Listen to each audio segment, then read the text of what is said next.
आज हम फिर से प्रैक्टिस बैच में एडवर्ब को डिस्कस करेंगे। ये आपका प्रैक्टिस बैच एडवर्ब के अंदर पार्ट 2 है। इसकी पार्ट फर्स्ट में मैंने आपको बताया था कि कौन कौन से कॉन्सेप्ट्स आपको पढ़ने हैं, कौन कौन से वीडियोस देखने हैं, आपको क्या क्या मालूम होना चाहिए। वो सारी चीज़ें अगर आपकी कवर अप हैं तो आपको यहाँ से चीज़ें आप समझ में आने लगेंगी। अगर आपने इसका पार्ट 1 नहीं देखा है इस एडवर्ब सीरीज़ का तो आपको प्रॉब्लम हो सकती है। और एक बात और भी होती है कि जब प्रैक्टिस बैच हम सॉल्व करते हैं या प्रैक्टिस हम सेट सॉल्व करते हैं तो एक बात क्लियर होती है कि हमारे पास वो सारे कॉन्सेप्ट हमारे माइंड में होते हैं। इसलिए मैंने वो सारे इंस्ट्रक्शन दे रखे थे, उनको आप देख सकते हो।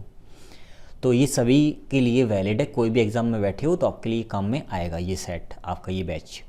और ये इन 2 बुक्स में पढ़ा रहा हूँ, आप इनमें से कोई बुक ले सकते हो या इसका अपडेटेड वर्जन अगर आ गया हो मार्केट तो आप वो ले सकते हो। क्लास स्टार्ट करने से पहले मैं आपको जानकारी देना चाहता हूँ, अगर आप मेरे लिखे हुए ग्रामर के नोट्स चाहते हैं जिसकी हार्ड कॉपीज आपके घर तक पहुँचाई जाएंगी, और जो भी वीडियोस मैंने 300 से ज़्यादा जो वीडियोस मैंने यूट्यूब पे पढ़ा रखे हैं इनके नोट्स आपको मिल सकते हैं। आप चाहें तो ले सकते हैं। इस नंबर पे कॉल कर सकते हो या व्हाट्सएप कर सकते हो, आपको इन्फॉर्मेशन मिल जाएगी कैसे आपको मिलेंगे। दूसरी बात, इस नंबर पे आप डाउट पूछ लेके कॉल हो या व्हाट्सएप मत करना। जो भी कुछ मैंने पूरे यूट्यूब पर पढ़ा रखा है जिसके 300 से ज़्यादा वीडियोज़ हैं, उन सभी के आपको नोट्स अगर चाहिए तो आप कॉल या व्हाट्सएप कर सकते हो। और ये किस लिए वैलिड है, ये दुनिया के जितने भी एग्जामिनेशन है सभी के लिए वैलिड है। अब देखते हैं अपने क्वेश्चंस। तो बात कर अपने क्वेश्चन की। ये आपका फ्रेज इम्प्रूवमेंट या फ्रेज रिप्लेसमेंट वाले क्वेश्चंस हैं, इनको सॉल्व करते हैं। I am absolute confident what we are going to move forward strongly। हम जो भी अब कदम उठाने वाले आगे का है ना, तो उसके लिए हम लोग बिल्कुल ही हम लोग जो उठाने वाले हैं उसमें मैं बिल्कुल ही कॉन्फिडेंट हूँ। अगर आपके माइंड में ये आ रहा है कि B form is am are was verb के बाद अगर आपकी स्टेटिव वर्ब के बाद या लिंकिंग वर्ब के बाद एडजेक्टिव आता है तो आप बिल्कुल सही हो। अगर ये एडजेक्टिव है तो उसकी कॉन्फिडेंट क्या है, क्योंकि वॉट आपका कंजंक्शन हो गया है। अभी कॉन्फिडेंट क्या है, अगर आप कहोगे सर ये नाउन है तो नाउन कॉन्फिडेंस होता है, ठीक है। तो ये आपका एडजेक्टिव हो गया।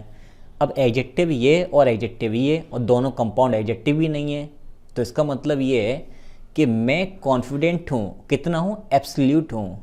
तो इस हिसाब से ये वाली अपनी बन जाएगी एडजेक्टिव और इसको बनाना है एडवर्ब एब्सोल्यूटली। अब ये जहाँ पर लिखा होगा वो अपना सेंटेंस सही होगा। आइए चेक करते हैं। एब्सोल्युटली कॉन्फिडेंस नहीं होगा, हटा दो। अगला एब्सोल्युटली कॉन्फिडेंट दैट। अब इन्होंने यहाँ पे दैट को भी लगाया है, चलो अभी आगे डिस्कस करते हैं। एब्सोल्यूट कॉन्फिडेंशियल हटा दो, एब्सोल्यूट कॉन्फिडेंट ये भी हटा दो। तो अपना राइट आंसर बचा है ऑप्शन बी। अब दैट और वॉट से कोई मतलब नहीं है। अगर यहाँ पे कॉन्फिडेंट एब्सोल्युटली कॉन्फिडेंट दैट होता तो फिर दोनों मैच हो जाते, इसलिए ये गलत हो गया है। अगर यहाँ पे वॉट होता तब भी सही होता, दैट लगा तब भी सही, इसका कोई प्रॉब्लम यहाँ पर नहीं है। जो हम करने जा रहे हैं उस सेंस में आपका वॉट भी ठीक है और दैट भी सही है। आंसर आपका बी।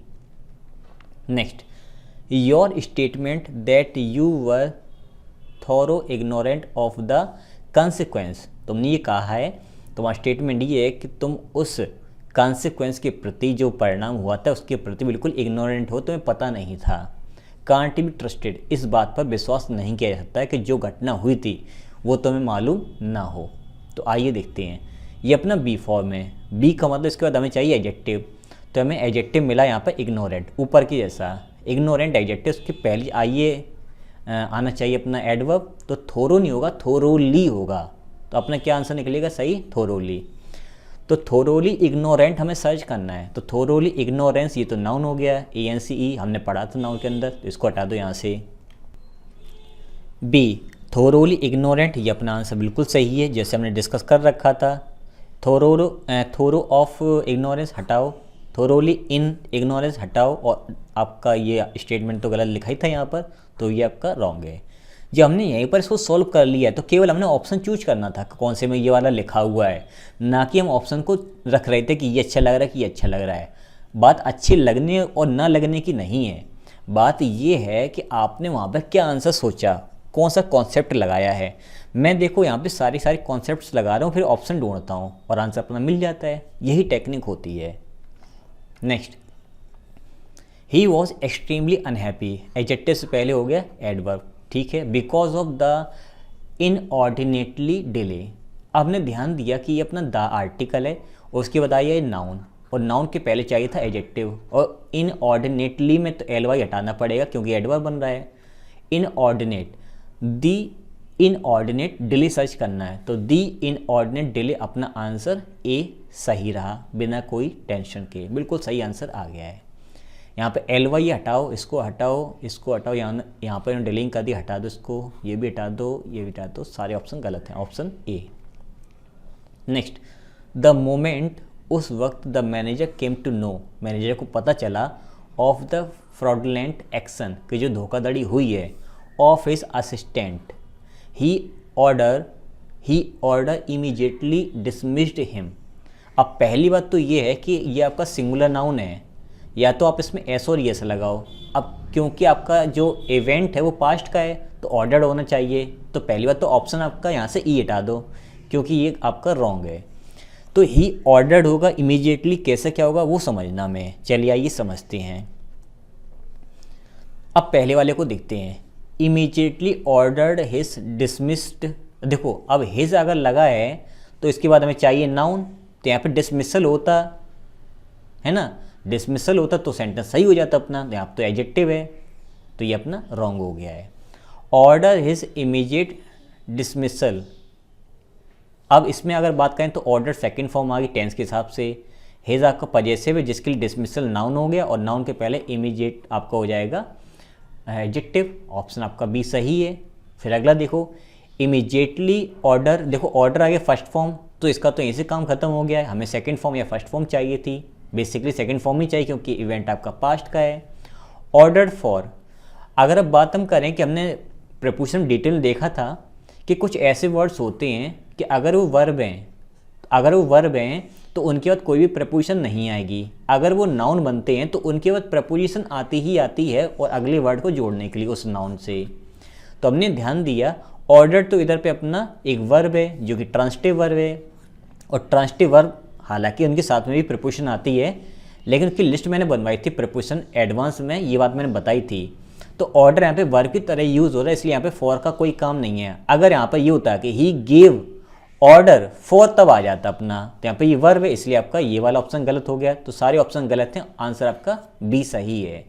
देखो मैंने कॉन्सेप्ट इतनी डिटेल समझाया है क्योंकि इन सभी इसमें खासियत ये थी कि बाकी की ये तीन जो वो गलत क्यों हैं, हमें उन पर फोकस करना था और अपने सारे कॉन्सेप्ट्स जो 300 से ज़्यादा वीडियोस हमने सीख रखे हैं, पढ़ रखे हैं, वो कैसे अप्लाई होंगे वो मैंने करके यहाँ पर दिखा दिए हैं। आई होप आपको डिटेल में चीज़ समझ में आ गई होंगी। अब next, the man who has committed such a serious crime, वो आदमी जिसने इतना भयंकर वाला क्राइम किया है, must get the mostly severe punishment. हमने ध्यान दिया कि यहाँ पर लगा आपका दा का मतलब पनिशमेंट के लिए आया है, पनिशमेंट के पहले आपका सीवियर एडजेक्टिव, उसके पहले आपका एडवर्ब हो गया, और यहाँ पर आपका आर्टिकल, इसका मतलब आर्टिकल आ गया, फिर आपका एडवर्ब आ गया, फिर आपका एडजेक्टिव आ गया, और उसके बाद आपका नाउन रखा है। ये वाला पैटर्न यहाँ पर उन्होंने लगाया है और ऐसा ही पैटर्न इसका होता है।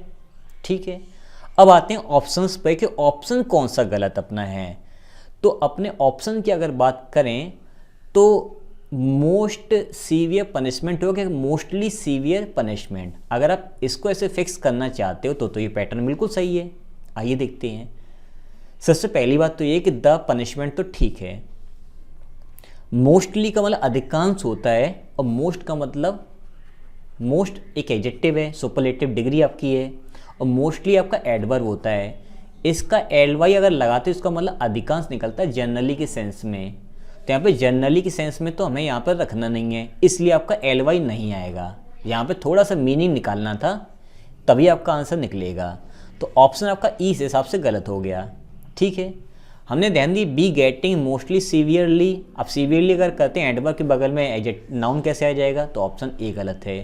गेट द मोस्ट सीवियर, ये आंसर आपका सही है क्योंकि डिग्री ये हो गई, ये आपका एडजेक्टिव हो गया, और बगल में आपका वेरी गुड नाउन हो गया है। तो एक तरीके से वैसे भी कह सकते हो कि दो अलग अलग एडजेक्टिव्स आई हैं, एक आपकी जनरली आई है, एक आपकी डिग्री के तौर पर आई है।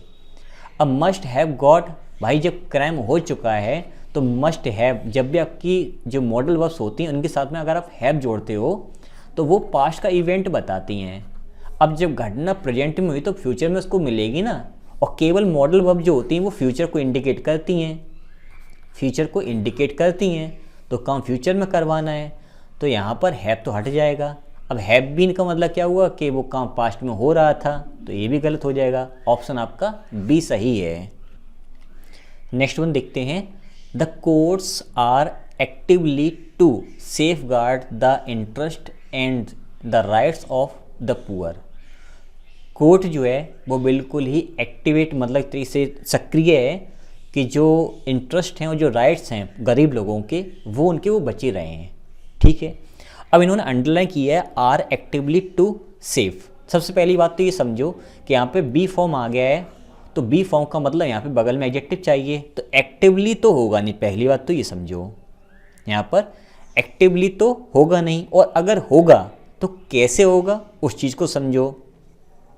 पहला ऑप्शन ऐड करने की कोशिश करते हैं। अभी देखो ये आंसर अपना सही है कि गलत है वो बात की बातें हैं, पहले ऑप्शन चेक करते हैं। तो are actively to safeguarding, देखो टू के बाद आपके वर्ड की फर्स्ट फॉर्म आएगी।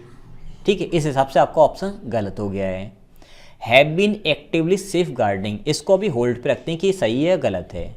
ठीक है, have to active in, the courts have to active in guarding. अब इसका मतलब क्या हुआ है, अब यहाँ पे अगर वो काम जारी है मतलब कोर्ट जो है वो रखता नहीं, वो रख रहा है, अभी काम कर रहा है, तो काम जारी है, इस हिसाब से कोर्ट है उसने रख दिए हैं या काम वो कर चुका है या उसको करना है, तो एक्टिव इन गार्डनिंग यहाँ पे कोई सेंस इसका नहीं हो रहा। अगर ये होता हैव टू बी, देखो ये आपका वर्ब है, सॉरी टू है, और टू के बगल में V1 चाहिए था, और ये एक्टिव तो आपका एडजेक्टिव है, इसलिए यहाँ पर इसका सेंस नहीं बन रहा है, इसलिए गलत है आप। फिर अगर अगली ऑप्शन की बात करें, are actively in, are actively अगर बी फॉर्म है तो बगल में आपको एडजेक्टिव चाहिए, तो ये वाला ऑप्शन गलत हो गया क्योंकि ये प्रीपोजिशन हो गया है। और अब सही ऑप्शन की अगर बात करें तो the courts have been actively safeguarding, तो ये आपका वर्ब उसके पहले हो जाएगा एडवर्ब।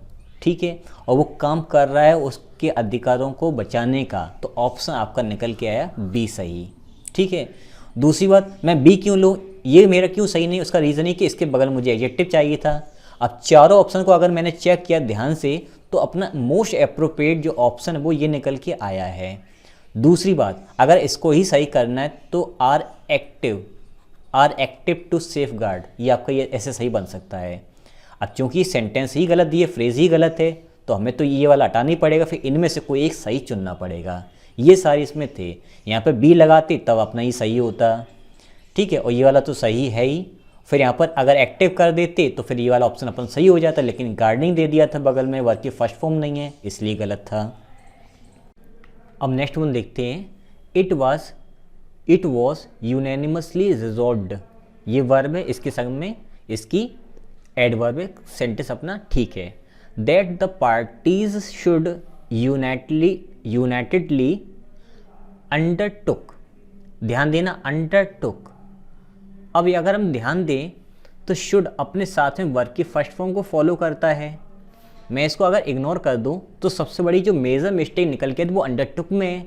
इसका मतलब ये अपना ऑप्शन गलत है यहाँ पर, और ऑप्शन नंबर ई भी गलत हो गया है। अब आइए देखते हैं ऑप्शंस को। शुड बी यूनाइटेड अंडरटुक, देखो शुड बी अगर लेते हो पैसिव वॉइस में तो अंडरटेकन होना चाहिए, इसलिए ऑप्शन ए गलत हो गया। शुड बी यूनाइटेडली अंडरटेक, हाँ इसको होल्ड पे कर सकते हैं तब जब ये अपना पैसिव में होता। अब देखो बी लगाए तो इसका मतलब पैसिव चाहिए, तो अंडरटेक हो गया फर्स्ट फॉर्म, इसलिए गलत हो गया, इसका भी आंसर गलत है। शुड बी यूनाइटेडली अंडरटेकन, हाँ ये ठीक लग रहा है, इसको होल्ड पे करो, पैसिव वॉइस में भी है और ये थर्ड फॉर्म भी है। शुड यूनाइटेडली अंडरटेक, ये भी ऑप्शन सही है। अब अपना करेक्ट क्या होगा, अगर मैं इसको सही मानता हूँ तो देखो पैसिव वॉइस तब लिखा जाता है जब वर्ब के बाद उसका खुद का ऑब्जेक्ट ना हो, जब खुद का ऑब्जेक्ट ना हो। ये बातें हम लोग देखेंगे जब हम लोग एक सेक्शन लाएंगे पैसिव वॉइस का सेक्शन जिसमें एरर्स होंगे। एक तो आपने सॉल्व किए होंगे कि एक क्वेश्चन उसके चार ऑप्शन सही कौन सा है वो ढूंढना होता है, और आपके जो वॉइस हैं वो एरर्स में भी आते हैं, फिल इन द ब्लैंक में भी आते हैं। वॉइस का मतलब 4 में से एक सही नहीं, सब कुछ होता है इसका मतलब, हम वो भी सेशन लाएंगे। तो रूल अपना ये है, देखो पैसिव वॉइस हम तब बनाते हैं जब वर्ब के बाद खुद का ऑब्जेक्ट ना हो, या फिर वर्ब के बाद जो रखा हुआ वो ऑब्जेक्ट नहीं बल्कि वो डूअर हो, उस सेंटेंस का उसका डूअर हो। तो हमने देखा लॉन्चिंग यहाँ पर तो अंडरटेक या जो भी आप इसको बोलो फिलहाल, इसके बगल में इसका ऑब्जेक्ट रखा हुआ है। क्यों? एक तो इसमें लगा है आईएनजी, आईएनजी लगा है तो ये आपकी मेन वर्ब तब मानी जाएगी जब उसके बगल में हेल्पिंग वर्ब हो, as am are was were has been have been will have कुछ भी लगा होगा, यहाँ पर नहीं है। इसका मतलब अंडरटेक व्हाट, तो आंसर है लॉन्चिंग। वर्ब एडवांस के अकॉर्डिंग यहाँ पर ये अपना कहलाएगा ऑब्जेक्ट। अगर ये ऑब्जेक्ट है और इस वर्ब का ऑब्जेक्ट ही है, ये कोई डूअर नहीं है, तो सेंटेंस अपना रहेगा एक्टिव वॉइस में। ये तो क्लियर हो गया है, इसलिए अपना ऑप्शन नंबर सी भी चला जाएगा, ये तो चला ही गया और ये भी चला गया है। तो शुड के साथ में वर्ब की फर्स्ट फॉर्म आती है, तो ईजिली आप चेक करो, शुड के साथ में फर्स्ट फॉर्म रखी है वर्ब की अंडरटेक और वर्ब के पहले उसका एडवर्ब रखा है, इसलिए ऑप्शन नंबर डी आपका राइट है। गहराइयों में जाना पड़ता चीज़ों को समझने के लिए कभी कभी, हालांकि मैं बता देता इसका ऑप्शन वर्ब की फर्स्ट फॉर्म आती है, मैंने पहले आपको हिंट दे दिया था कि शुड के साथ वर्ब की फर्स्ट फॉर्म आती है। तो कई सारे लोगों की आंखें यहाँ पर गई होंगी और उन्होंने डी ऑप्शन सही बता दिया होगा, लेकिन बाकी के 3 गलत क्यों हैं और ये गलत क्यों हैं, इसका लॉजिक समझने के लिए हमें तीनों का ग्रामर समझने की ज़रूरत थी यहाँ पर। आई होप आपको अच्छी तरीके से समझ में आया होगा। Next, they should have calmly thought of. अब शुड हैव पास्ट के बारे में बात कर रही है, हैव के साथ में वर्ब की थर्ड फॉर्म आती है, थॉट रखा है, बगल में इसका कामली एडवर्ब है, सेंटेंस इतना ठीक लग रहा है। The advantages that would accrue to them, accrue का मतलब होता है इंक्रीजमेंट होना, वृद्धि होना, ठीक है। अगर हम बात करें कि पहले तो ये डिसाइड कर लो कि एक्टिव में रहेगा कि पैसिव रहेगा, क्योंकि जो ऑप्शंस आपके यहाँ पर दिए गए हैं वो एक्टिव पैसिव के आधार पर हैं। तो पहली बात तो दे काम करने वाले लोग हैं, है ना, और अगर ये काम करेंगे एक्टिविटी करेंगे तो ये सेंटेंस मेरे एक्टिव में होना चाहिए, ठीक है। आइए चेक करते हैं, अब ये सही है कि गलत है, हम इस पर डिसीजन तब लेंगे। फिलहाल तो ये अपना सही लगा है क्योंकि इसके साथ में थर्ड फॉर्म ये आई हुई है और इसका एडवर्ब आया हुआ है और थॉट के साथ में ऑफ भी लगता है, ओवर भी लगता है, वो भी ठीक है। दे शुड हैव बीन काम इन थिंकिंग अबाउट, ठीक है। अगर आप इसको ध्यान दो तो शुड हैव के बाद बीन लगा हुआ है और बीन के संग में एडजेक्टिव आता है, काम इन थिंकिंग अबाउट, और इसका मतलब क्या निकला, they should have calmly thought of, उन्हें शांति से सोचना चाहिए था और उन्हें शांत रहना चाहिए था सोचते समय या सोचने पर, वो भी अपना दिल को सही निकल रहा है, इसको लेते हैं होल्ड पर, ठीक है। शुड बी कामली थॉट, अब जब खुद इनको ही काम करना सोचने का शांति से, तो एक्टिव वॉइस में चाहिए, तो पैसिव का भाई कोई काम नहीं है। Shall have to calmly thought, अब बात जब हमारी पास्ट की ही चल रही है, आगे पास्ट के बारे में ही लिखा हुआ, तो फिर फ्यूचर का कोई काम यहाँ पर नहीं है, इसलिए ऑप्शन सी गलत हो गया। शुड हैव कामली थिंक, अब देखो शुड हैव के संग में थर्ड फॉर्म आती है, इसलिए आपका ऑप्शन डी चला गया। अब दो बातें हैं, इसका बिल्कुल सही मीनिंग कन्वे हो रहा है और इसका मीनिंग बिल्कुल ही सही कन्वे हो रहा है, दोनों इस जगह पर, इस अंडरलाइन जगह पर आ सकते हैं। तो ऑप्शन नंबर ए और ऑप्शन नंबर ई, हाँ इसमें कोई एरर नहीं, इसका मतलब ये सही है और ए ऑप्शन दोनों आपके सही हैं। आंसर आपका ए और ई दोनों सही हैं। अब क्वेश्चन आपका ये आता है कि आपको यहाँ पर क्या सिलेक्ट करना चाहिए, ई के ए। तो मेरा मानना ये है कि जब यहाँ पर कोई भी रिक्वायरमेंट नहीं है किसी भी चीज़ की, तो आप ऑप्शन ई सिलेक्ट कर लो। अगर किसी ने ए सिलेक्ट भी किया है तो आपको आंसर उसका आपको नंबर मिल जाएगा बाद में। अच्छा, एक चीज़ और छूट गई थी इसमें कि ये थोड़ा कंट्रोवर्शियल आपको लग रहा होगा कि सर पास्ट का समझ अभी भी नहीं आया, तो मैं बता देता हूँ। चलो मैं मान के चलता हूँ, हैव टू, हैज़ टू, इन सभी शब्दों के बाद आपकी वर्ब की फर्स्ट फॉर्म आती है ना। अगर मैं इसको स्प्लिट इन्फिनिटिव मान लेता हूँ कि इसकी वर्ब की फर्स्ट फॉर्म यहाँ पर रखी, तो ये तो वर्ब की थर्ड फॉर्म है।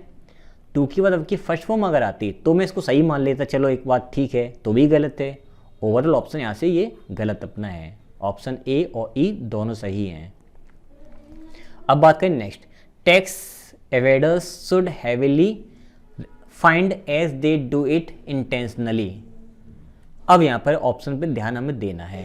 अगर हम बात करें कि टैक्स एवेडर्स जो हैं उन पे फाइन लगाया जाता है।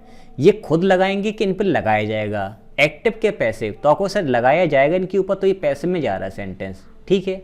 अगर पैसे में तो यहाँ पे शुड की जगह शुड भी होना चाहिए। अब शुड भी अगर होना चाहिए तो should have been third form होता तो ये सही हो जाता, हटा दो, गलत है। शुड हैव हैवी फाइन, ये भी गलत है, पैसे में चाहिए।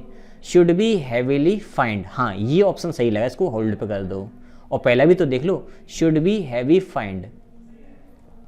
अगर मैं इसकी बात करूं तो ये तो ठीक है और ये भी ठीक है, लेकिन यहाँ पे हैवी आ गया है। ये आपकी वर्ब है, वर्ब की पहले चाहिए थी एडवर्ब, तो यहाँ पर तो एडजेक्टिव रखा है, इसलिए ये गलत हो गया।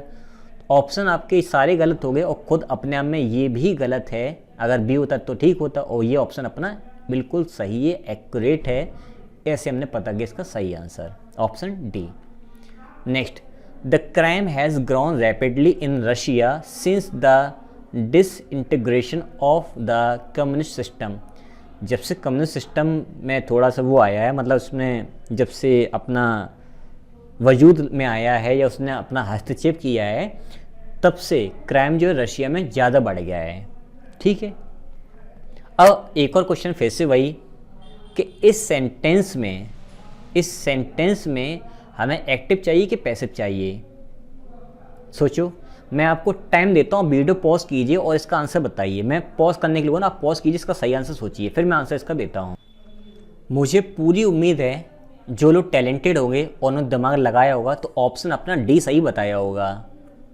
अब ये ऑप्शन डी सही है कि नहीं सही है, ये बात एक ही बार में क्लियर हो जाएगी। ग्रो एक आपकी बी फॉर्म टाइप की होती है, जो कि स्टेटिव वर्ब होती है, किसी की स्टेट के बारे में बताती है। और अगर स्टेटिव वर्ब है तो एक बात ये क्लियर है कि इसका पैसिव वॉइस बनेगा नहीं, पैसिव बनेगा नहीं तो हैव बीन के संग में जो आपकी ग्रोन थर्ड फॉर्म है ये पैसिव वॉइस में, इसलिए आपका ऑप्शन ये गलत है। ये वर्ब एडवांस में मैंने बता रखा है आपको, एक बात ये क्लियर कि डी ऑप्शन गलत है। अब अगर मैं खुद इसको चेक करूं तो क्राइम सिंगुलर इसलिए हैज़ आया है, ग्रोन आपकी वर्ब है, थर्ड फॉर्म है, एक्टिव वॉइस में, सेंटेंस ठीक है। रैपिडली इसके लिए एडवर्ब आया है, बाकी सेंटेंस से हमें कोई लेना देना है नहीं। ये फ्रेज फिलहाल अपना सही है। अब आगे देखें, रैपिड क्राइम हैज़ ग्रोन। देखो क्राइम जो है वो बढ़ा कैसे, रैपिडली बढ़ा, धीरे धीरे करके बढ़ने लगा, जल्दी से मतलब बढ़ने लगा। क्राइम है वो कैसे बढ़ा, वो बातें बाद में बताई जाती हैं, रैपिड क्राइम नहीं होता है, ठीक है। बढ़ा हुआ क्राइम बढ़ गया, तेज़ी से बढ़ा हुआ क्राइम फिर से बढ़ गया, तो ये सेंटेंस गलत हो गया। Crime has grown rapid. अच्छा, अब कुछ लोग कहेंगे सर ये आपकी स्टेटिव वर्ब है तो यहाँ पर रैपिडली कैसे हुआ, रैपिड होना चाहिए एडजेक्टिव, मैं मानता हूँ, लेकिन स्टेटिव वर्ब होने साथ में इस सेंटेंस में एक मोशन, एक गति या फिर एक काम के बारे में ही बात कर रहा है। यहाँ पर एक काम हो रहा है, और काम अगर हो रहा है और अगर आपको थोड़ी सी भी रीडिंग की नॉलेज है या रीडिंग आपने की है तो आपका दिमाग ये कहेगा कि ग्रोन रैपिडली ही होता है, रैपिड नहीं होता है, ठीक है। एक्टिविटी हो रही है यहाँ से ग्रोन से, इसलिए रैपिडली आएगा। ऑप्शन नंबर अपना बी गलत हो गया। क्राइम से अब अगर मैं यहाँ पे ग्रो की बात करूँ तो ये सेकंड फॉर्म है, अगर सेकंड फॉर्म में फिर यहाँ पे सिंस लगा हुआ है, और सिंस जो है वो परफेक्ट या परफेक्ट कॉन्टिन्यूअस टेंस को फॉलो करता है, इसलिए ये गलत हो गया है। ये तो पहले ही गलत हो गया था। ऑप्शन आपका ई सही है, इसमें कोई एरर नहीं है, जैसे ही मैंने पहले ही एक्सप्लेन कर दिया था। अब नेक्स्ट देखते हैं, how can one mobilise support from colleagues without being cordially to them. Interesting question है, समझो इसको। विदाउट से लेकर के बीइंग कार्डियली टू तक इन्होंने बोला है, इसमें हमें सही करना है। चलिए आइए, how can one mobilise support, mobilise का मतलब वृद्धि करना, सपोर्ट में फ्रॉम कलीग्स, अपने सहपाठियों से, दोस्त मतलब सहकर्मियों से, कलीग्स का मतलब सहकर्मी होता है, without being cordially to them. अगर मैं सेंटेंस में बात करूं कि इसमें सही ऑप्शन क्या होगा, तो ऑप्शन एक बार चेक कर लेते हैं कि विदाउट के बाद बीइंग आया, वर्ब की फर्स्ट फॉर्म में आईएनजी जेरेंट की तरह काम कर, तो आपको सारा सेंटेंस सही है। और इस वर्ब के बारे में ही कार्डियली एडवर्ब आ रहा है, तो ये भी अपने ठीक लग रहा है, बात आपकी ठीक है। अब यहाँ पर हम ये डिस्कस करेंगे कि यहाँ पर इसका सही ऑप्शन क्या सही बैठेगा, और ये जो लिखा है, जो अपना ऑप्शन लिखा है अंडरलाइन में, ये सही है या गलत। आप पहले सोचो फिर मैं बताता हूँ। आई होप आपने देख लिया होगा। और अगर आपका माइंड इस वर्ड पर अटका हुआ है तो मैं चाहता हूँ आप इसको इग्नोर करके इसको देखो ध्यान से। बीइंग, बीइंग आपका बी फॉर्म है, यानी कि स्टेटिव वर्ब, और बी फॉर्म अपने साथ में हमेशा लाता है एडजेक्टिव, याद आ रहा है ना। तो यहाँ से एडजेक्टिव तो नहीं आएगा, यहाँ पर एडवर्ब नहीं आएगा, एडजेक्टिव आएगा कार्डियल। ठीक है, अब बीइंग कार्डियली हटा दो। बीन, अब देखो विदाउट के बाद वर्ब में आईएनजी आता है, हमने सीख रखा है वर्ब एडवांस में और आपका प्रपोजिशन के अंदर, तो ये आपका ऑप्शन गलत हो गया। कार्डियली बीइंग बार बार एडवर्ब को फॉलो कर रहे हैं, रिपीट कर रहे हैं, ये ऑप्शन गलत है। बीइंग कार्डियल टू वर्ब आपका एडजेक्टिव, उसके साथ उसकी प्रपोजिशन, आंसर आपका सी सही निकल के आया है। दिमाग चलाना पड़ेगा देखो आपको। Resolutions must be introducing quickly to appeal the outdated laws, इसको समझो। अब यहाँ पर इन्होंने बी लगाया है और बी के बाद पूछा कि इसमें सही क्या होगा। अब पहले तो क्वेश्चन यही कर लो कि ये सेंटेंस एक्टिव में रहेगा कि पैसिव। रेजुलेशंस जो हैं वो खुद इंट्रोड्यूस नहीं करेंगे, उनको इंट्रोड्यूस किया जाएगा, इसका मतलब सेंटेंस तो जाएगा पैसिव वॉइस में। तो फिलहाल ऑप्शन आपका ई तो यहाँ से गलत हो गया कि ये रियल में गलत है। अब आते हैं बी इंट्रोड्यूसिंग, एक्टिव में हटा दो, हैव टू बी इंट्रोड्यूस्ड, ये ठीक लग रहा है लेकिन सेंटेंस तो पास्ट में है। चलो कोई बात नहीं, चेक कर लेते हैं। Have to be introduced to quick repealing, ठीक लग रहा है, होल्ड पे रखो, क्योंकि ये आपका सपोज करो आप अगर इसको नाउन मान रहे हो और इसका ये प्रपोजिशन मान रहे हो तो मैं आपको याद दिला देता हूँ, ये आपका इन्फिनेटिव है, इसके में वर्ब की फर्स्ट फॉर्म चाहिए थी और बीच में क्विकली आना चाहिए था, तो ओवरऑल ये आपका कॉम्बिनेशन गलत हो गया। रिपील होना चाहिए था, रिपीलिंग नहीं, हटाओ। Be quickly introduce to repeal, ये बी फॉर्म, यहाँ पर आपका ये पैसिव और उसका थर्ड फॉर्म, इसका ये एडवर्ब और इसके बाद ये 2 + V1, ये स्ट्रक्चर बिल्कुल ही सही है। बी क्विक इंट्रोड्यूसिंग, भाई जब पैसिव वॉइस है तो इसका कोई लेना देना है ही नहीं, तो ऑप्शन निकल के सही आया अपना सी। ठीक है, नेक्स्ट। दो हिज एक्शंस वर सीवियर क्रिटिसिज्म, बी फॉर्म है क्रिटिसिज्म, इसका ये नाउन फॉर्म रखा है, इसके बगल में एडजेक्टिव है। He didn't lose his temper, मतलब उसकी काफ़ी ज़्यादा आलोचना हुई फिर भी उसने अपना नियंत्रण नहीं खोया, वो गुस्सा नहीं हुआ, क्रोधित नहीं हुआ। अब ये बताओ कि उसके एक्शंस क्रिटिसिज्म थे, मतलब आलोचना थे, कि उनकी आलोचना हुई। एक्शंस क्रिटिसिज्म नहीं हो सकते हैं, उनको क्रिटिसाइज किया जा सकता है। किसी के काम जो हैं वो आलोचना नहीं होते हैं। हाँ, ये बात अलग है कि बहुत सारे लोग अपने वर्क लिखते हैं आलोचना के ऊपर, वो ठीक है, लेकिन आगे का सेंटेंस अगर आप पढ़ेंगे तो इसमें ये लिखा है कि उसने अपने गुस्सा नहीं खोया, मतलब उसने अपना टेम्पर नहीं खोया या उसे क्रोध नहीं आया। इसका मतलब यहाँ पर कोई काम हुआ है, उस काम के होने के बावजूद उसने अपने आप को क्रोधित नहीं किया या नहीं होने दिया। तो यहाँ पर एक एक्टिविटी में चाहिए, एक एक्शन चाहिए, और एक्शन चाहिए तो इसका मतलब ये है कि उसके एक्शन, यहाँ पे जो शब्द रखा है हिज एक्शंस, ये पैसिव वॉइस में होगा क्योंकि कोई ना कोई इसको क्रिटिसाइज करेगा। तो आइए, एक्शंस प्लूरल है तो आपका इसके साथ में वर्ब की थर्ड फॉर्म क्रिटिसाइज ठीक है, इसके पहले आ गया एडवर्ब, ये अपना ऑप्शन सही है। ऑप्शन यहीं से सही निकल आया है, आगे देखना ही नहीं है। लेकिन देख लो, यहाँ हैड बीन अगर होता तो ये सही हो जाता, पैसिव में, ये गलत हो गया। वर एट सीवियरली क्रिटिसाइजिंग, वो खुद को तो क्रिटिसाइज कर नहीं सकते हैं एक्शंस, इसलिए ऑप्शन ये गलत हो गया है। यहाँ पर ये फिर से एक्टिव में लिखा है, इसलिए ये गलत हो गया है। और ये तो ऑप्शन आपका रॉन्ग हो ही गया था क्योंकि इसमें गलती थी। ऑप्शन आपका ए सही है इसका। Next one, you must work hardly to achieve success in life, तुम्हें मुश्किल से ही, मतलब तुम्हें ना के बराबर मेहनत करनी चाहिए ज़िंदगी में सफल होने के लिए। तो देखो, हार्डली मतलब ना के बराबर होता है और हार्ड का मतलब कठोर परिश्रम करना चाहिए। क्या होगा? वेरी गुड, आंसर आ गया, हार्डली नहीं, यहाँ पर हार्ड होगा। Next, when I was in the bus, जब मैं बस में था, I hit the pickpocket very hardly on the face, जब मैं बस में था तो जो जेब कतरा था, जो पिक पॉकेट था, उसके चेहरे पे मैंने बहुत तेज एकदम उसको हिट किया क्योंकि वो चोरी करने की कोशिश कर रहा था। अब सोचिए इसमें क्या गलती होगी। मुश्किल से मैं उसके चेहरे पे हिट किया कि बहुत ज़ोर से किया, जोर से करोगे ना तो यहाँ पर हार्ड होगा, हार्डली नहीं होगा। Next, from Bangalore railway station I went directly to mister Bhan at Jayanagar. अब यहाँ पे थोड़ा सा आपको कॉन्सेप्ट समझना जरूरी है। डायरेक्ट और डायरेक्टली में अंतर क्या है? एक होता है आपका डायरेक्ट और एक होता है आपका डायरेक्टली। इसमें ये डिफरेंस है, अगर आप कहीं सीधे चले गए, सीधे का मतलब ये नहीं कि गली सीधी, सीधे का मतलब आप यहाँ पे कहीं थे सीधे उसके पास गए, कहीं भी गए सीधे उसी के पास पहुँचे जा करके, तो उसको कहेंगे डायरेक्ट। और अगर आप किसी से कोई बात कर रहे हो, कोई छुपाने वाले के उसके मुंह पे कह देना बिना हिचक के, डायरेक्टली कहते नहीं सीधे उसने मेरे मुंह पे कह दिया है, अगर उस सेंस में आपको ले जाएं तो उसको तब आपको डायरेक्टली बोलना पड़ेगा। यहाँ से वहाँ कहीं जाते हैं तो डायरेक्ट, और बिना सोचे समझे या फिर सोच करके सीधा उसके सामने वो बात रख देना या कह देना, उसको बोलते हैं डायरेक्टली। तो मिस्टर जैसे वो स्टेशन पे आए तो सीधे मिस्टर भान के पास पहुँचे, तो यहाँ पहुँचने का सेंस इसलिए यहाँ पर डायरेक्टली नहीं बल्कि डायरेक्ट होगा। आई होप आपको एक्सप्लेनेशन सही से समझ में आ गया होगा। Next, he firstly searched my bag and secondly he asked me to open my briefcase।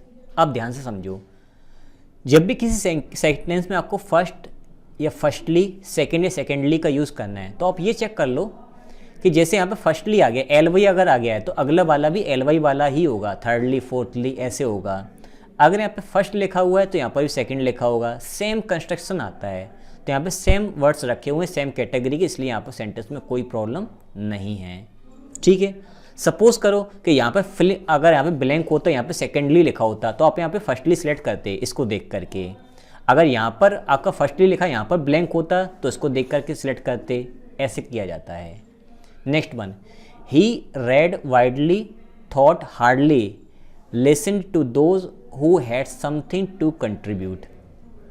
अगर मैं सेंटेंस की बात करूं तो ही रेड वाइडली, ठीक है, उसने बहुत ही वाइडली पढ़ा, थॉट हार्डली मुश्किल से सोचा, मुश्किल से सोचा मतलब जो भी कुछ सोचा बहुत ही कम सोचा ना के बराबर। लिसन टू दोज, और उन लोगों को सुना, हैड समथिंग टू कंट्रीब्यूट, जो कुछ योगदान करना चाहते थे।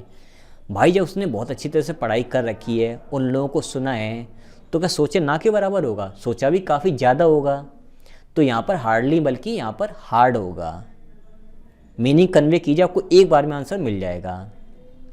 नेक्स्ट, आफ्टर टॉयलिंग, टॉयलिंग का मतलब होता है to do hard work. After toiling very hard, भाई काम जो है वो हार्ड करोगे ना कि मुश्किल से करोगे, तो हार्ड तो ठीक है। Over long period he found, यहाँ पे कंजंक्शन छुपा हुआ that, he found he had hardly made no profit at all.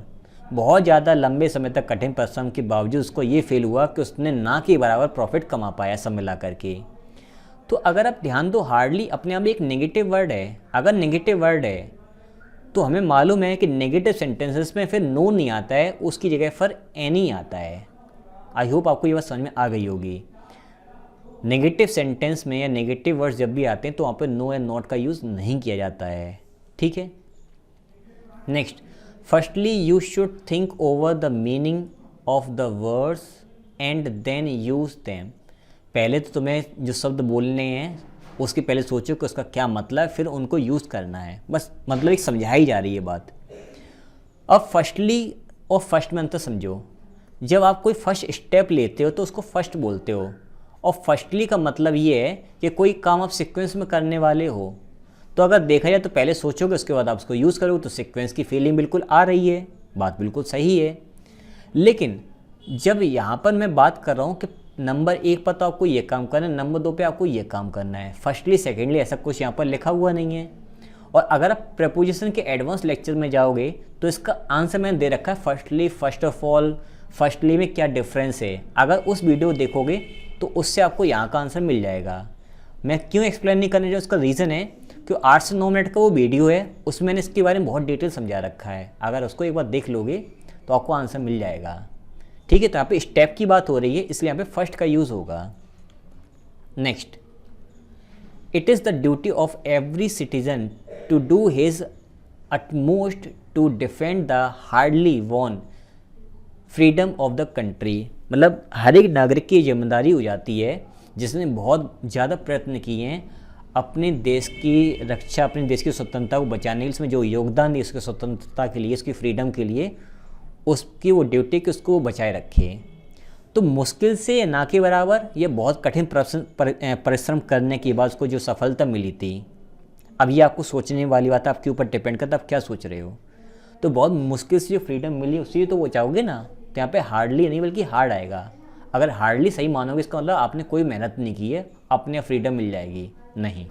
Next, after toiling very hard, ये तो अपने आप रिपीट हो गया है, नहीं रिपीट नहीं है, सेंटेंस अगला है।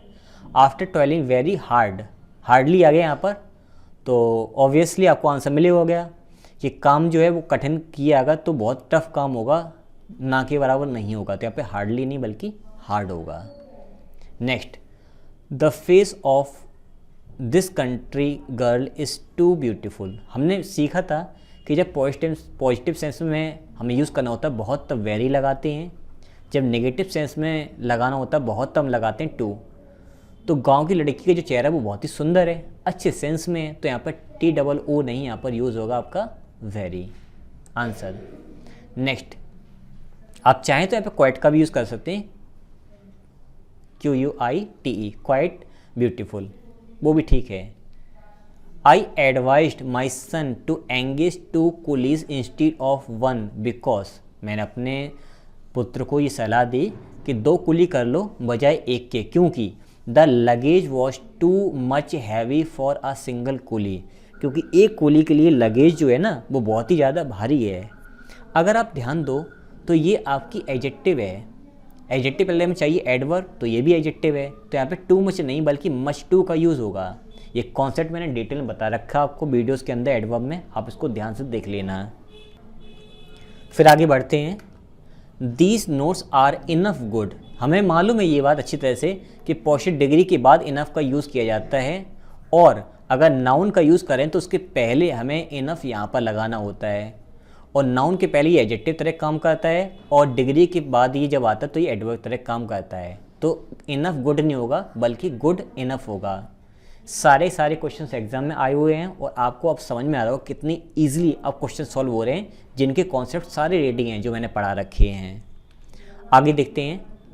ही was so obstinate to admit that he had been wrong, जिद्दी होना, मना करना, इस तरह सेंस में ही लिखा जाता है।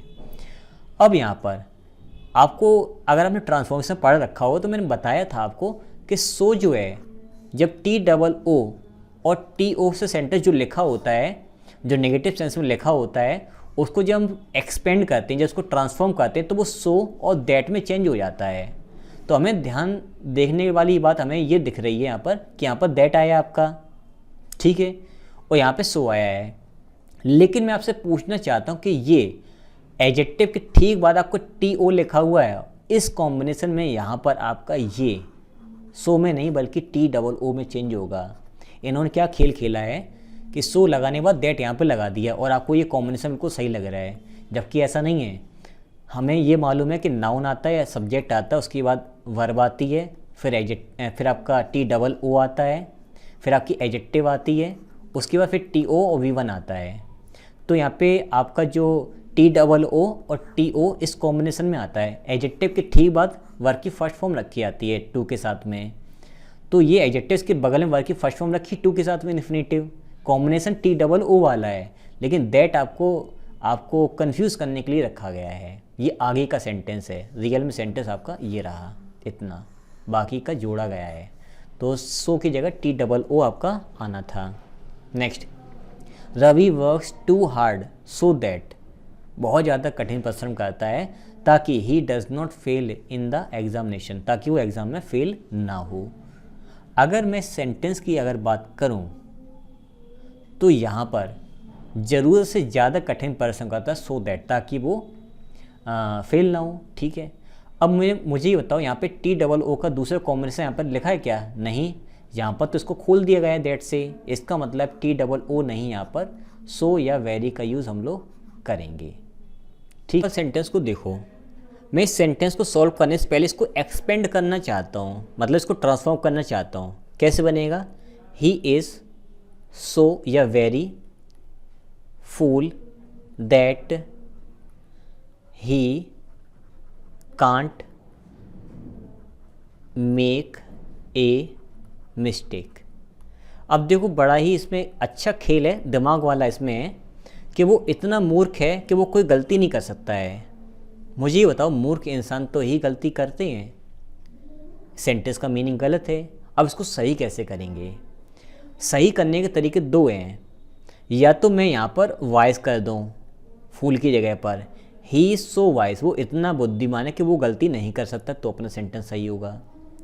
या फिर एक तरीका और होता है, मैं ट्रांसफॉर्मेशन बताया था कि अगर आपको यहाँ का वर्ड इसका ऑपोजिट लगाना है तो आपने वाइस लगा दिया। अगर इसी को रखना है तो इस टू के पहले नॉट लगा दो, not to make a mistake, जिसका मतलब सेंटेंस फिर ये बनेगा कि ही इज़ सो फूल दैट, फिर यहाँ कैन नॉट की जगह फिर कैन हो जाएगा। अगर इन्फिनेटिव यहाँ का पॉजिटिव होता है तो यहाँ का नेगेटिव लिखा जाता है कैन नॉट से या डू नॉट से, और अगर यहाँ का इन्फिनेटिव नेगेटिव है तो यहाँ का सेंटेंस पॉजिटिव लिखा जाता है। अब क्या अर्थ निकला? वह इतना मूर्ख है कि वह गलती कर सकता है। तो दो ऑप्शन है, या तो मैं यहाँ पे फूल की जगह वाइस लगाऊं और आगे कैन नॉट करके लिख दूं, या मैं इस इन्फिनेटिव को, इस वाले को नेगेटिव बना दूं ताकि इसका सेंटेंस का मीनिंग पॉजिटिव सेंस हो, पॉजिटिव कन्वे हो और इसका अर्थ सही निकले। जिन्होंने ट्रांसफॉर्मेशन दे रखा है उनको ये बात समझ में आई होगी अच्छे तरीके से। दूसरी बात, जो इस पर चिंतन करेंगे, कंटेम्पलेट करेंगे, मेडिटेट करेंगे, उनको ये बात ज़्यादा अच्छे से समझ में आएगी कि मैं क्या समझाना चाहता था। खैर आगे बढ़ते हैं। The statement made by the writer appears to be incorrect as Gandhi ji was never born in Ahmedabad. भाई Gandhi ji was never born in Ahmedabad का मतलब क्या हुआ? स्टेटमेंट ये आया है जो कि बिल्कुल गलत है कि गांधी जी का जन्म जो इलाहाबाद में कभी नहीं हुआ है। कभी नहीं से कोई मतलब नहीं होता है, ये सेंस बेस्ड आपका है। तो यहाँ पे सही ऑप्शन बनेगा Gandhi ji was not born in Allahabad, sorry Ahmedabad. देखो नेवर तब लगाई तो जब कोई काम होता है, और बॉर्न एक इवेंट है, मतलब बॉर्न होना एक टाइम का इवेंट है, ये कभी नहीं हम तब लगाते हैं जब बहुत ज़्यादा बार काम कोई हुआ हो, तो बॉर्न वाला एक ही बार काम होता है। ठीक है, लास्ट वन देखते हैं। माई मदर इज़ सो पुअर। देखो अभी मैं इसको जो एक्सपेंड किया तो वही वाला है, सो से लगा हुआ, आगे में दैट ढूंढना है, तो बिकॉज लगा ये हटा दो, टू लगाए यहाँ पे टू नहीं इसलिए गलत है, टू लगा इसमें ये गलत है। राइट आंसर आपका निकल के आता है वेरी गुड, दैट वाला। My mother is so poor that she can't buy food for us. मेरी माँ इतनी गरीब है को हमारे लिए खाना भी नहीं खरीद सकती हैं। सही आंसर आपका यहाँ से निकल के आया है। टेस्ट कीजिए, इसके बाद अब हम लोग मिलेंगे कंजंक्शन वाले वीडियोस में। PDF डाउनलोड कर लीजिए इस चैनल के इस वीडियो के डिस्क्रिप्शन से, या टेलीग्राम पे चले जाइए, सर्च कर लेना, वहाँ पर इसके आपको सारे मिल जाएंगे PDF। एक ही PDF में सारे क्वेश्चंस होंगे। कंजंक्शन रेडी कीजिए, उसको सॉल्व कीजिए, उसके वीडियो सारे पढ़ें, प्लेलिस्ट सब देखिए, और फिर मैं उसको एक्सप्लेन करूँगा कि कौन कौन से ऑप्शन आपके गलत हैं, कौन कौन से ऑप्शन आपके सही हैं।